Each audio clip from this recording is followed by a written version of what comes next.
شیخ وہ حدیث ہے نا کہ جس میں فرشتے جو ہے اگر جو لوگ روز فرشتے دو فرشتے جو دعا کرتے ہیں کہ ہر روز کہ یا اللہ رزق دینے جو تیرے راہ میں مال خرچ کرے اس کے مال کو بڑھا دے اور جو نہ دے اس کے مال کو کم کر دے.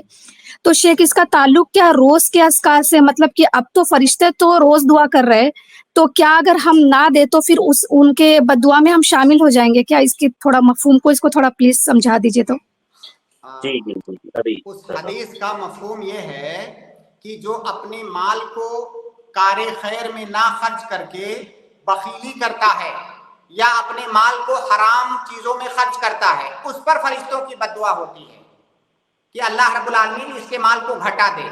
اور جو اپنے مال کو کار خیر میں خرچ کرتا ہے، طاعات میں خرچ کرتا ہے، مباحات میں خرچ کرتا ہے، بخیلی نہیں کرتا ہے، اس کے لیے جو ہے زیادتی کی دعا کرتے ہیں فرشتے. اور یہ ہمیشہ کے لیے ہے، ایسا نہیں کہ وہ ایک بار کے لیے ہے. جو آدمی اس جرم کے اندر کبھی بھی ملوث ہوتا ہے، اس گناہ کو کبھی بھی کرتا ہے، بخل کا کام یا اپنے مال کو حرام کاموں میں خرچ کرنے کا کام، تو اس کے اوپر یہ بد دعا ہوتی ہے. جی اچھا، تو شیخ اس کا ڈیلی بیس پہ کوئی تعلقات نہیں ہے؟ یعنی کہ اگر ہم کوئی کسی دن اگر صدقہ خیرات نہ کرے تو پھر؟ نہیں ایسا نہیں ہے. دیکھیے ایسا نہیں ہے کہ روزانہ کا آپ کا الگ الگ حساب ہے، یہ زندگی بھر کے لیے ہے. کبھی بھی آپ اپنے مال کو غلط جگہ پر خرچ کر رہے ہیں یا جہاں پر خرچ کرنا واجب ہے وہاں خرچ نہیں کر رہے ہیں، بخیلی کر رہے ہیں، تو پھر یہ جو وعید ہے اس وعید کے آپ مستحق ہیں. اس کا دن سے، رات سے یا مہینے سے، ہفتے سے کوئی تعلق نہیں، یہ ہمیشہ کے لیے ہے. کیونکہ ابھی جمعہ خطبہ میں ایک شیخ فرما رہے تھے یہ بات کو، اس کے لیے مجھے ڈاؤٹ ہوا. حدیث کے الفاظ اس طرح سے شیخ: ما من يوم يصبح العباد فيه الا ملكان ينزلان فيقول احدهما اللهم اعطي منفقا خلفا ويقول الاخر اللهم اعطي ممسكا تلفا. متفق علیہ روایت. ہاں بالکل شیخ. تو اس روایت میں ایسا نہیں ہے کہ کسی خاص دن کے لیے حکم خاص ہے. گویا کہ یہ بد دعا آپ روزانہ ہوتی ہے ان لوگوں کے لیے جو بخیلی کرتے ہیں اور واجب کاموں میں خرچ نہیں کرتے ہیں یا جو حرام چیزوں میں خرچ کرتے ہیں.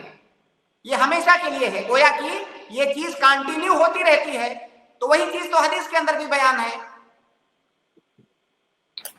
جی شیخ، وہ ابھی مجھے ڈاؤٹ ہوا اس لیے میں پوچھ رہی تھی کیونکہ ابھی ایک لاسٹ خطبہ میں ابھی ریسنٹلی ایک عالم بتا رہے تھے کہ اگر آپ ایک دن جمعہ میں بھی اگر مسجد آتے ہیں اور ایک دن اگر آپ دیتے ہیں تو آپ 6 دن تو کم سے کم فرشتوں کی بد دعا کے مستحق ہو رہے ہیں. اس کے لیے میں یہ سوال پوچھ.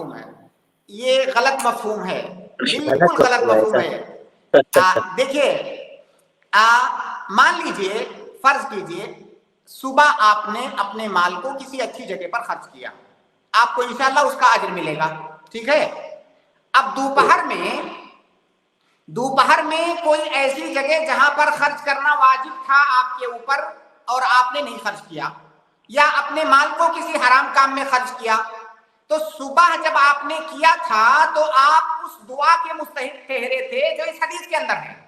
دوپہر میں آپ نے اس کی مخالفت کیا تو آپ اس بد دعا کے مستحق ٹھہرے. تو یہ ایسا نہیں ہے کہ ایک دن آپ نے کر دیا اس کے بعد ہفتے بھر آزاد ہے جو چاہے وہ کرے. جیسے کوئی شخص ہے اپنے بیوی بچوں پر خرچ کرنا اس کے اوپر واجب ہے، اب وہ ان کو خرچہ نہیں دے رہا ہے، وہ آدمی اس وعید کا مستحق ٹھہرے گا، وہ چاہے صبح میں کرے، دوپہر میں کرے، شام میں کرے. جی سر، آپ کو ڈاؤٹ کلیئر ہوا آپ کا؟ جزاک اللہ خیر شیخ، بہت کلیئر ہوا کیونکہ میں بہت ٹینشن میں تھی کہ وہ ایسی بات بتا رہے تھے اور وہ کہہ رہے تھے کہ اگر آپ نہ ہو تو دن میں 1 روپیہ ہی خرچہ کیجئے لیکن دیجئے، جس دن اگر آپ نہیں دیں گے تو اس دن آپ بد دعا کے مستحق ہو جائیں گے. بالکل غلط تشریح ہے حدیث کی. یہ اس حدیث میں اس آدمی پر بد دعا ہے جو واجب جگہ پر خرچ نہیں کرتا ہے. آپ کے مال میں جن لوگوں کا حق ہے آپ ان کو نہیں دیتے ہیں تو آپ کے اوپر بد دعا ہے. جہاں پر مستحب ہے، مستحب میں تو اختیار ہے آدمی کو، کرو گے تو اگر کرو گے تو وہ جو دعا ہے اس دعا کے مستحق آپ ٹھہرے، لیکن آپ نہیں کرتے ہو تو آپ پر واجب نہیں ہے، مستحب ہے وہ.